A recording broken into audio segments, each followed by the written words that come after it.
Hi, in this lesson we're learning about designing your course curriculum so you can finally get it done and do it in a way that actually helps your students learn.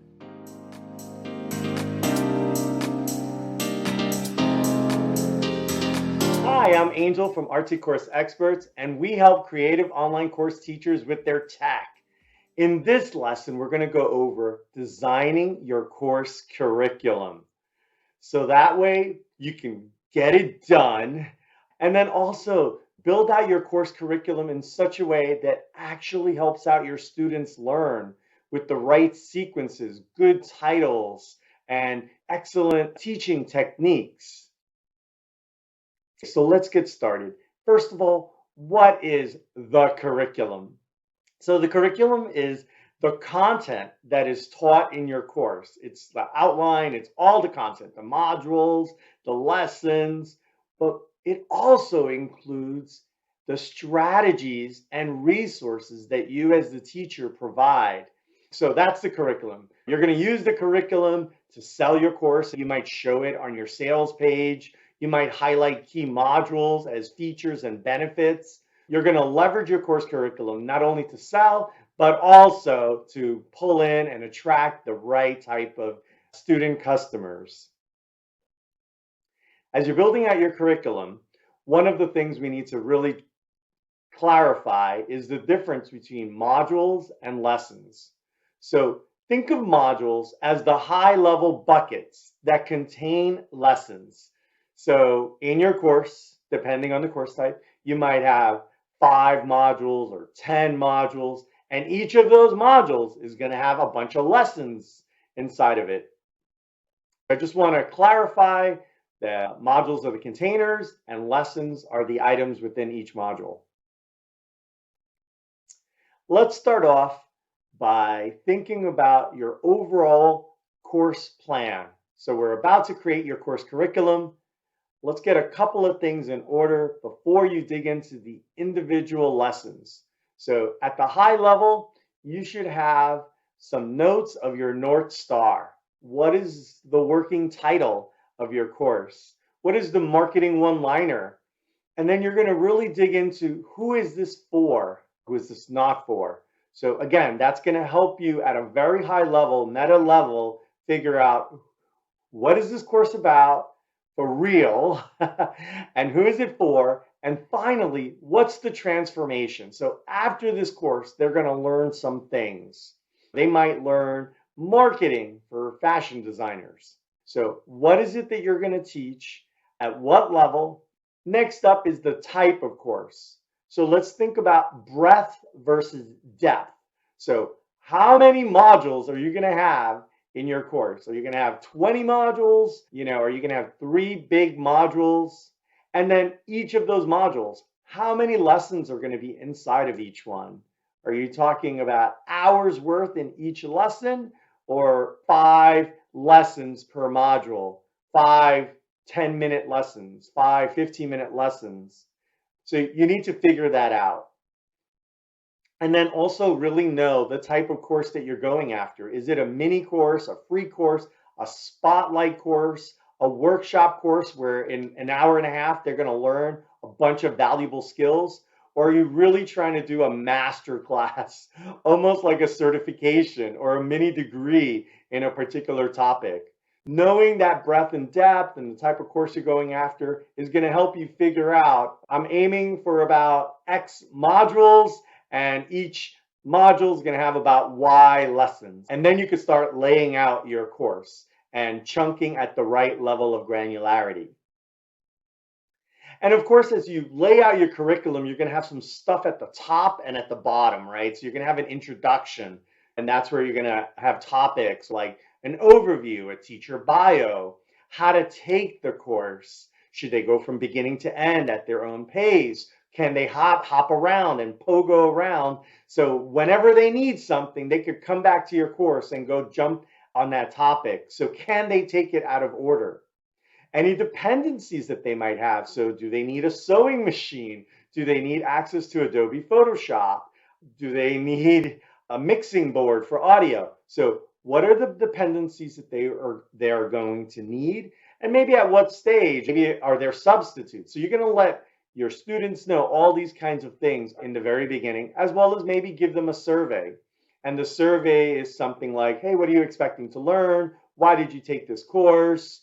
And then later, at the end of the course, you're going to give them another survey. Hey, what did you learn? What was missing? How do you feel about your transformation?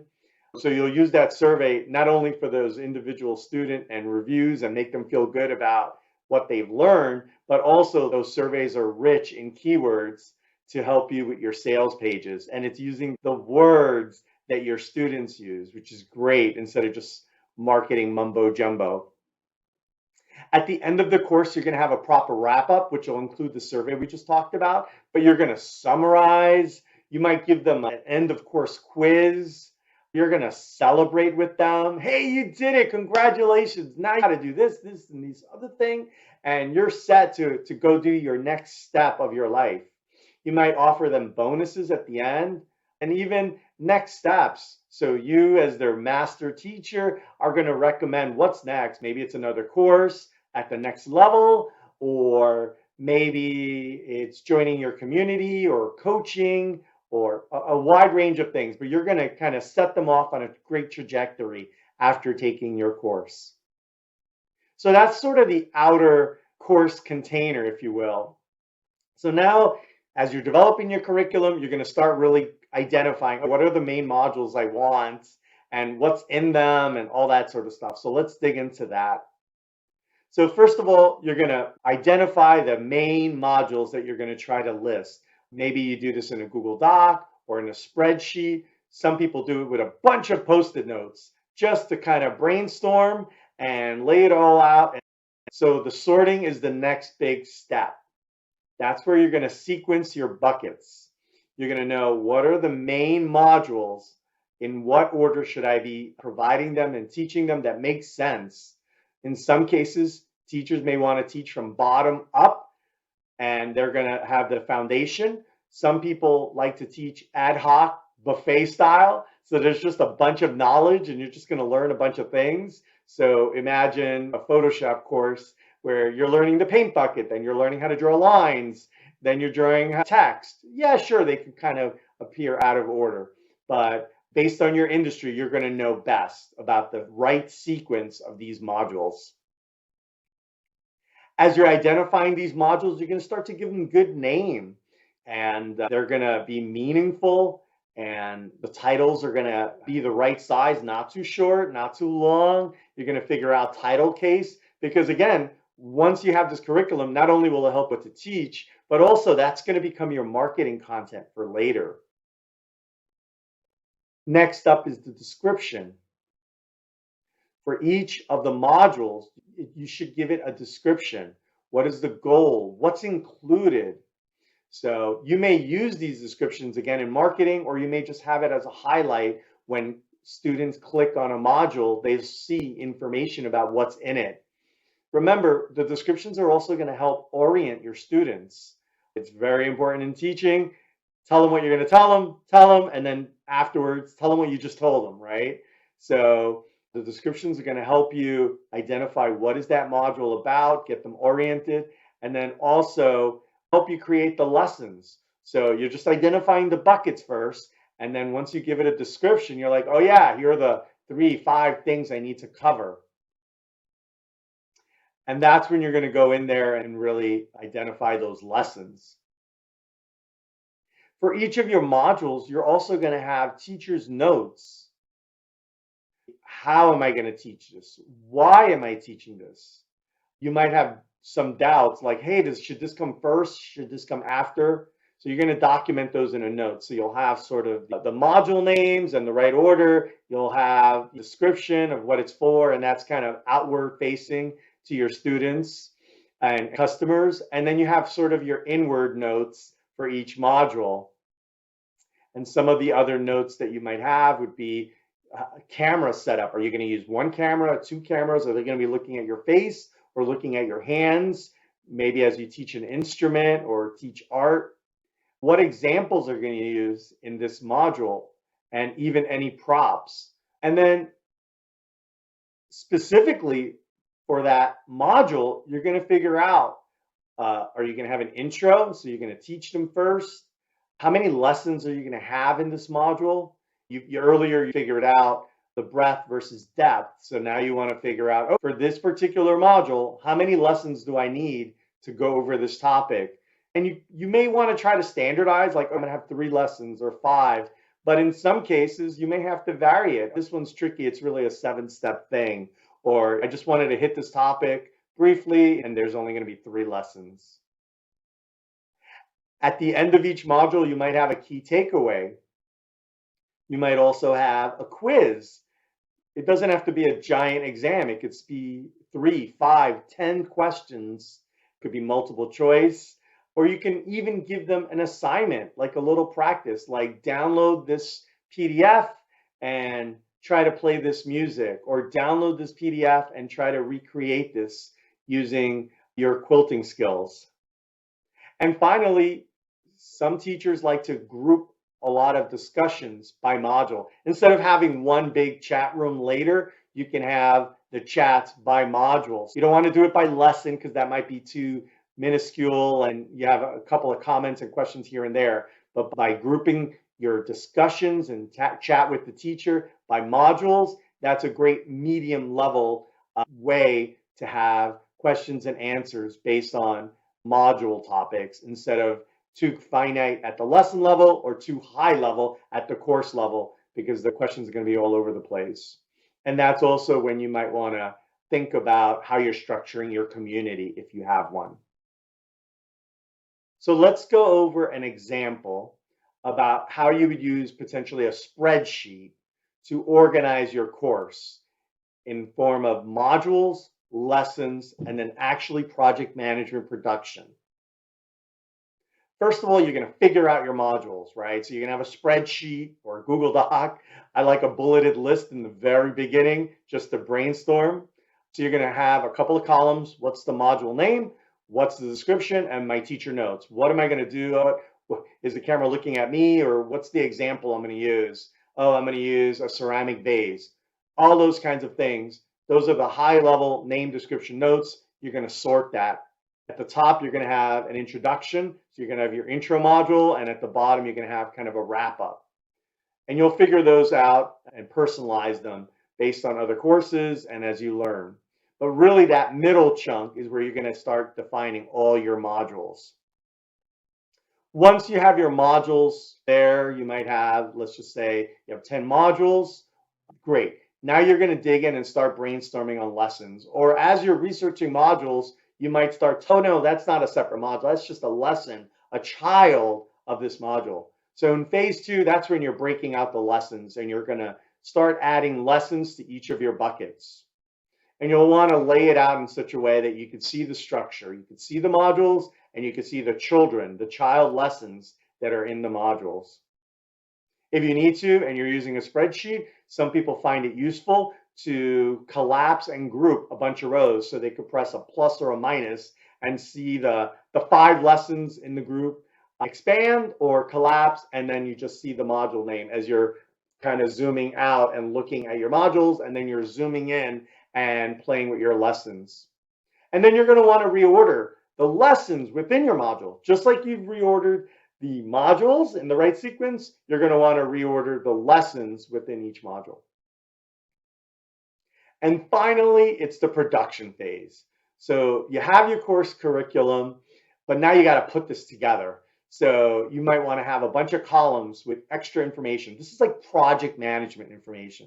So what type of thing is it? Is it a video, a piece of text, a survey, a PDF, a quiz? You're going to want to have a summary. So when you actually go to the course and you see, let's just say it is a video, below it you might have a couple of sentences to explain what this lesson's about.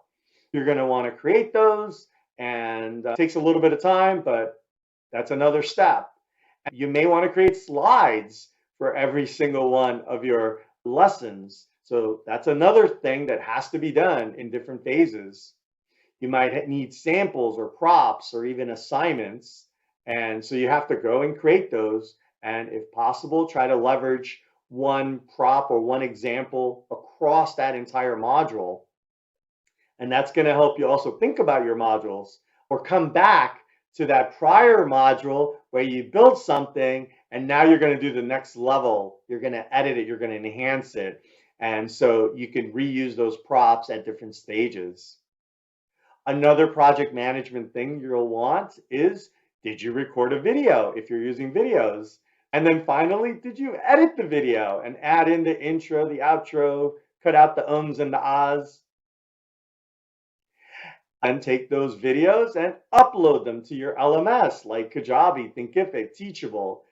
Did you create them? Did you edit them? Did you upload them? Are they ready to go? Sometimes you upload them and they're not available for a little while because they got to get processed and encoded and the different bit rates and all those kinds of things. So it takes a minute. So not only do you upload it, but is it visible? Is it showing? And you should do a quick quality check, right? So that's another thing that you can add to your spreadsheet for your curriculum is quality. How's the audio? Maybe on a particular lesson, your shirt blocked your mic, or maybe the camera was a little off-centered. So these are all the different kinds of things that you'll want to do at that final production stage. Again, you're leveraging that high-level list, the spreadsheet. The spreadsheet helps you with the lessons. The spreadsheet then helps you with marketing material and project management so that you can get your course built out. So now you're a lot smarter on how to plan out your curriculum. Using a spreadsheet, you're going to work from the top with buckets, figure out those modules, get them in the right order, figure out the right depth and breadth, and then you're going to work those lessons. And then you put on your project manager hat or get your team to help you out and start project managing to get every single one of those buckets done. And if you need to, you can launch with just a handful of modules or a handful of lessons and come back in a phase 2 with additional modules and lessons. If you want to level up, one small thing I recommend is to just work from the outside in. Very simple. Bulleted list, what are my modules? And then take those modules and start filling them in.